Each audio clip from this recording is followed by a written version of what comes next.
আজি আহি মনোনয়ন পত্ৰ দিয়া পৰ্যায়লৈ আহি পালো আৰু মই সকলোকে শুভেচ্ছা জনাইছো যে আজি এই ধৰণৰ এক উৎসৱমুখৰ পৰিৱেশ আমি সকলোৱে বিচাৰো যে সোনকালে পঞ্চায়তত দক্ষ লোকসকলে নেতৃত্ব লওক আৰু সুন্দৰভাৱে পঞ্চায়ত ব্যৱস্থাটো আগবঢ়াই লৈ যাওক।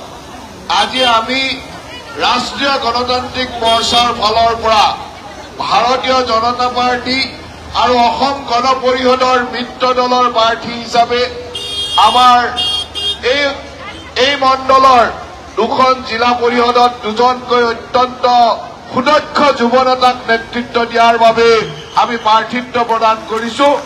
আপোনালোকৰ সকলোৰে পত্ৰৰ ডিম্বেশ্বৰ বেজবৰুৱা ডাঙৰীয়া আপোনালোকৰ সন্মুখত আছে। সুদক্ষতাৰে মণ্ডল সভাপতিৰ দায়িত্ব পালন কৰি আমাক এতিয়া ৰাইজৰ প্ৰতিনিধি হ'বৰ কাৰণে আপোনালোকৰ মাজলৈ আহিছে আৰু আপোনালোক সকলোৱে ডিম্বেশ্বৰ বেজবৰুৱাক সুন্দৰভাৱে আশীৰ্বাদ প্ৰদান কৰিব বুলি আশা ৰাখিছো।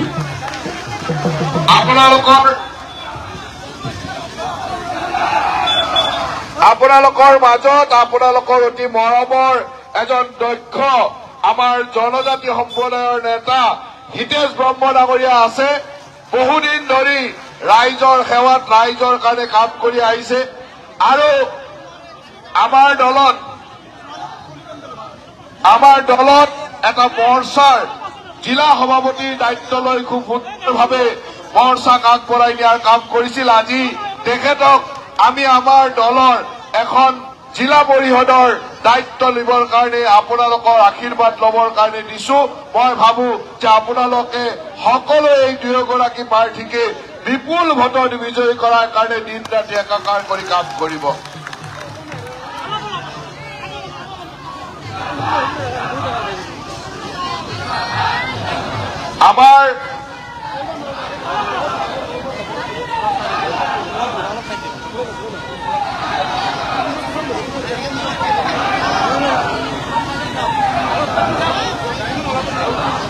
আমাৰ এই ঘগ্ৰাপাৰ মণ্ডলত 8খনকৈ পঞ্চায়ত আছে আৰু এই 8খন পঞ্চায়তৰ দলৰ দায়িত্ব লৈ মনোজ ডেকা ডাঙৰীয়াই খুব সুন্দৰভাৱে আমাৰ দলটোক সংগঠিত কৰি আগবঢ়াই লৈ গৈছে আৰু আজি এই দলৰ নেতৃত্বত আমি সুন্দৰভাৱে ভাৰতীয় জনতা পাৰ্টি আৰু অসম গণ পৰিষদৰ 8গৰাকীকৈ প্ৰাৰ্থী আজি আমি নিৰ্বাচিত কৰিছো আৰু আজি তেখেতসকলে আপোনালোকক লগত লৈ সুন্দৰভাৱে মনোনয়ন পত্ৰ দাখিল কৰিব।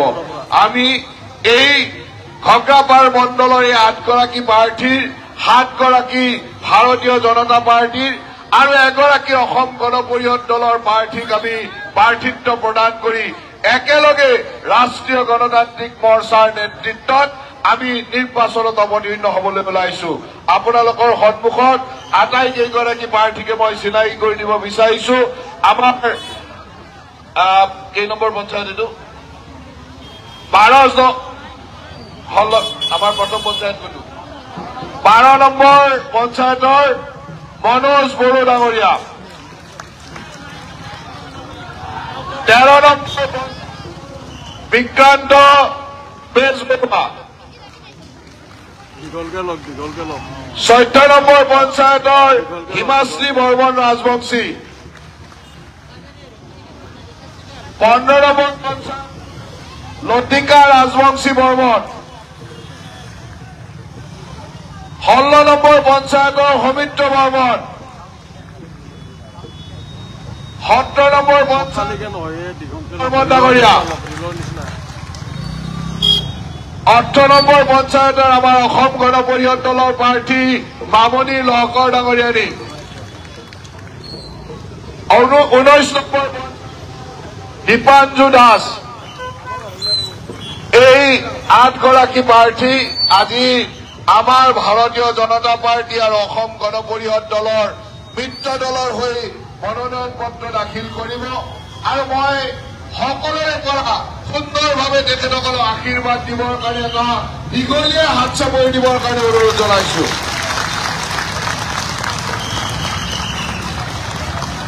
আমাৰ অকমান উৰুলি দি দিয়ক, ভাল কামত উৰুলি দি দিব লাগে, উৰুলি দি শুভেচ্ছা দিয়ক।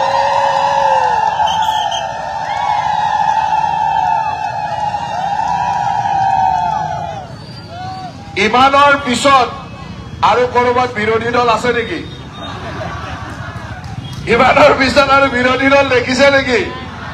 গতিকে আমি এই দুগৰাকী জিলা পৰিষদ আৰু 8 গৰাকী আঞ্চলিক পঞ্চায়তৰ প্ৰাৰ্থী সকলোকে বিজয়ী বুলি ঘোষণা কৰি দিব পাৰো। এই পৰিৱেশ আমাৰ আছে আৰু আমাৰ বিশ্বাস আছে যে আপোনালোকৰ সুভাষিক লৈ এইসকল সকলোৱে বিজয়ী হৈ ৰাইজৰ সেৱাত সুন্দৰভাৱে জনগণৰ সেৱাত দেশৰ সেৱাত সুন্দৰভাৱে কাম কৰিব পাৰিব। মই বেছি দীঘলীয়া কথা কব খোজা নাই। আপোনালোক সকলোকে পুনৰবাৰ শুভেচ্ছা জনাইছো। ইয়াৰ উপৰিও আমাৰ দলৰ বিভিন্ন পৰ্যায়ত থকা কৰ্মী, তৃণমূল পৰ্যায়ৰ বহু কৰ্মীয়ে সুন্দৰভাৱে যিহেতু এইবাৰ আমাৰ গাঁও পঞ্চায়তৰ সদস্য পদত আমাৰ দলৰ চিম্বল নাথাকে, তথাপিতো দলৰ পৰ্যায়ত সুন্দৰভাৱে কাম কৰি থকা অজস্ৰ কৰ্মীয়ে এই মনোনয়ন পত্ৰ যোৱাকালি দাখিল কৰিছে আৰু আজিও 2-4 জনে দিব।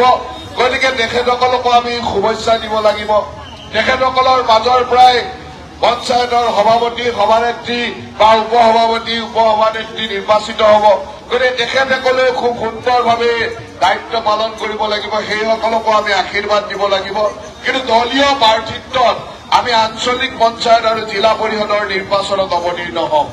আজি যি ধৰণৰ এক উৎসৱমুখৰ পৰিৱেশ আমি ইয়াত দেখিছো, আমি সকলোৱে নিশ্চিত যে মাননীয় মুখ্যমন্ত্ৰী হিমন্ত বিশ্ব শৰ্মা ডাঙৰীয়াৰ নেতৃত্বত আৰু আমাৰ ৰাজ্যিক সভাপতি দিলীপ শইকীয়া ডাঙৰীয়াৰ নেতৃত্বত আমাৰ দল আৰু মিত্ৰ দলে সকলো সমষ্টিতে বিপুল সংখ্যক ভোটত বিজয় হ'ব আৰু আপোনালোক সকলোৱে তাৰ কাৰণে আপোনালোক সকলোলৈকে পুনৰ শুভেচ্ছা জনাইছো। এই নিৰ্বাচনৰ সময়ত আৰু লগ পাম আপোনালোকৰ বিভিন্ন পৰ্যায়ত গৈ আপোনালোকক লগ পাম। তৃণমূল পৰ্যায়ত আপোনালোকৰ লগত কথা পাতিম, একেলগে কাম কৰিম। আজি মাত্ৰ প্ৰথম দিন নিৰ্বাচনৰ মনোনয়ন পত্ৰ দাখিল কৰাৰ দিন। আপোনালোকৰ মাজত আমাৰ দলৰ এগৰাকী জ্যেষ্ঠ নেত্ৰী জুৰি শৰ্মা বৰদলৈ আহিছে।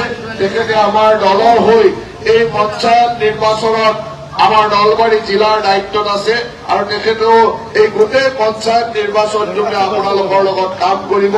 আমাৰ দলৰ সকলো দলীয় দায়িত্বত থকা কৰ্মীসকলক মই শুভেচ্ছা জনাইছো। আৰু আপোনালোকে এটা কথাই মনত ৰাখিব যে দলে, আমাৰ ভাৰতীয় জনতা পাৰ্টি বা মিত্ৰ দলে প্ৰতিটো সময়তে সকলো নিৰ্বাচন অত্যন্ত শৃংখলাবদ্ধ আৰু দায়বদ্ধতাৰে খেলে।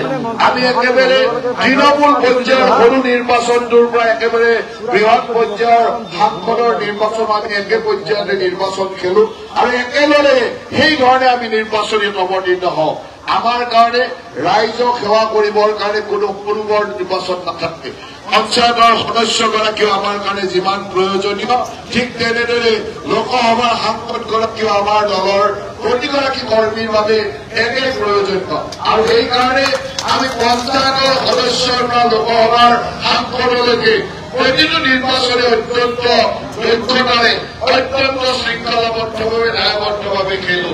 আৰু আপোনালোক সকলোকে মই আগ্ৰহ ৰাখিম, এই একেই বিগত দিনৰ সেই দায়বদ্ধতা, সেই শৃংখলাবদ্ধতা আৰু সেই সুন্দৰ কাম কাজৰ মাজেৰে আমাৰ প্ৰতিগৰাকী দলীয় কৰ্মীয়ে কাম কৰিব। আৰু নিৰ্বাচনৰ সময়ত এটা বস্তু প্ৰতিষ্ঠিত কৰিব যে প্ৰতিটো নিৰ্বাচনৰ সময়তে আমাৰ দলৰ জনপ্ৰিয়তা বৃদ্ধি হৈ গৈছে আৰু দলৰ সদস্যৰ সংখ্যা, দলৰ শুভাকাংক্ষীৰ সংখ্যা বৃদ্ধি হৈছে। যোৱা নিৰ্বাচনৰ লোকসভা নিৰ্বাচনত আমি যি ভোট পাইছিলো, সেই ভোট মই পোৱা বিধানসভা নিৰ্বাচনতকৈ বেছি আছিল। তাৰমানে বিধানসভা নিৰ্বাচনৰ পিছত লোকসভাত আমি আমাৰ জনপ্ৰিয়তা বৃদ্ধি কৰিবলৈ সক্ষম হৈছিলো। এইবাৰ আপোনালোকৰ ওচৰত আগ্ৰহ ৰাখিম যে এইবাৰ পঞ্চায়তৰ নিৰ্বাচনত মই পোৱা বা যোৱা সময়ত আমাৰ মিত্ৰ দলে লোকসভাত পোৱা ভোটতকৈ এইবাৰ পঞ্চায়তৰ প্ৰতিটো ভোটতে যাতে আমাৰ ভোটৰ সংখ্যা, শুভাকাংক্ষীৰ সংখ্যা, আমাৰ দলৰ সংখ্যা বা দলক আশীৰ্বাদ দিয়া লোকৰ সংখ্যা বৃদ্ধি হয়, তাৰ কাৰণে আপোনালোকে কাম কৰিব। মুখ্যমন্ত্ৰী ডাঙৰীয়াৰ নেতৃত্বত আমি দলৰ চৰকাৰ সকলোৰে উন্নয়নৰ কাম কৰিছো। দলৰ ৰাজ্যিক সভাপতিৰ নেতৃত্বত নতুনকৈ দলটোৱে আৰু এক অগ্ৰগতিৰ দিশলৈ আগবাঢ়ি গৈছে। আমাৰ ৰাষ্ট্ৰীয় নেতৃত্ব নৰেন্দ্ৰ মোদী ডাঙৰীয়াই হওক বা জে পি নাড্ডা ডাঙৰীয়াৰ নেতৃত্বতে দল আৰু চৰকাৰে সকলো দিশত ৰাইজৰ কাম কৰিবলৈ চেষ্টা কৰিছে। এই ক্ষেত্ৰত আমাৰ দলৰ জনপ্ৰিয়তা আমি বৃদ্ধি কৰিব লাগিব। দলৰ তৃণমূল পৰ্যায়ত আমাৰ সংগঠন শক্তিশালী কৰিব লাগিব। ইয়াৰ সফলতা এটাই যে আমি যি নিৰ্বাচনেৰে অৱতীৰ্ণ সেই নিৰ্বাচনত যদি আমি ভোটৰ সংখ্যা বৃদ্ধি কৰিব পাৰো, তাৰ মানে আমাৰ দল আৰু চৰকাৰ সকলো দিশত সফল হৈছে। মই আশা ৰাখিম এই ক্ষেত্ৰত আপোনালোক সকলোৱে কাম কৰি আমাৰ দল আৰু চৰকাৰক একেলগে আগবঢ়াই দিব। তাতে কামনা কৰি আপোনালোক সকলোকে নিৰ্বাচনলৈ প্ৰস্তুত হবৰ কাৰণে আহ্বান জনাই মই মোৰ বক্তব্য সামৰণি মাৰিছো। ধন্যবাদ। ভাৰত মাতা কি, ভাৰত মাতা কি, ভাৰত মাতা কি, BJP, BJP, BJP, AGP, AGP, AGP. এতিয়া আমি ইয়াৰ পৰা আমাৰ চাৰ্কল অফিচলৈকে যাম। তাতে আমাৰ নমিনেশ্যন পত্ৰসমূহ আমি জমা কৰিম বা আপোনালোকৰ লগত মাত্ৰ আৰম্ভণিও কৰিম। কাৰণ ইয়াৰ পিছত নলবাৰী জিলা অফিচৰ পৰা আমি এই অঞ্চলৰ আঞ্চলিক পঞ্চায়ত আৰু আমাৰ গোটেই জিলাখনৰ জিলা পৰিষদৰ মনোনয়ন পত্ৰ দাখিলৰ কাম আছে। সেইকাৰণে মই গোটেইখিনি সময় আপোনালোকৰ মাজত থাকিব নোৱাৰিম। তাৰ কাৰণে আপোনালোক সকলোৱে ক্ষমা কৰিব। আপোনালোক সকলোকে পুনৰবাৰ ধন্যবাদ আৰু কৃতজ্ঞতা জ্ঞাপন কৰিছো। ধন্যবাদ।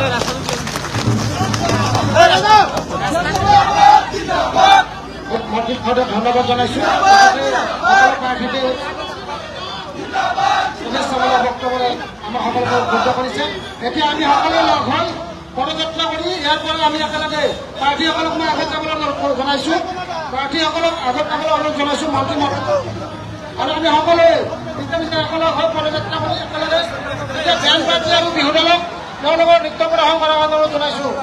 বেণ্ড পাৰ্টী আৰু বিহু দল আমি সকলোৱে শৃংখলাবদ্ধভাৱে আমি হয়দৰাবাদ ৰাজচক্ৰ বিষয়া কাৰ্যালয়লৈ যাওঁ। মই আটাইকে হয়দৰাবাদ ৰাজচক্ৰ কাৰ্যালয়লৈ যাবৰ কাৰণে অনুৰোধ জনাইছো। ভাৰত মাতা কি, ভাৰত মাতা কি, BJP, BJP, BJP, AGP, AGP. মই band party, band party, band party আমাৰ পাৰ্টি কত বিহুদাল বিহুদাল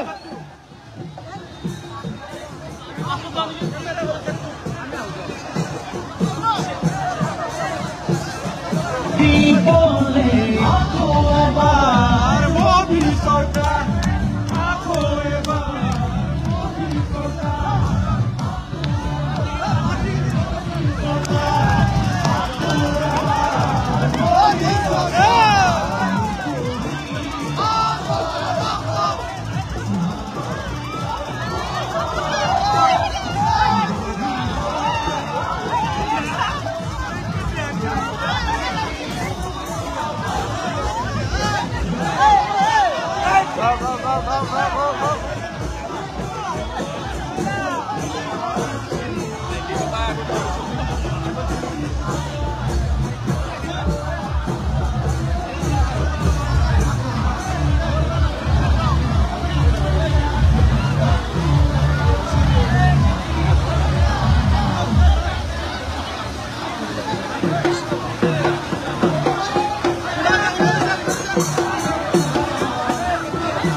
বক্সত লৈ দিম না মই কিন্তু এটা কথা ৰাতি হ'ব কিন্তু দিয়ান্তে সন্ধিয়া এখন হ'ব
অলপ আগে আছো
আপোনালোকে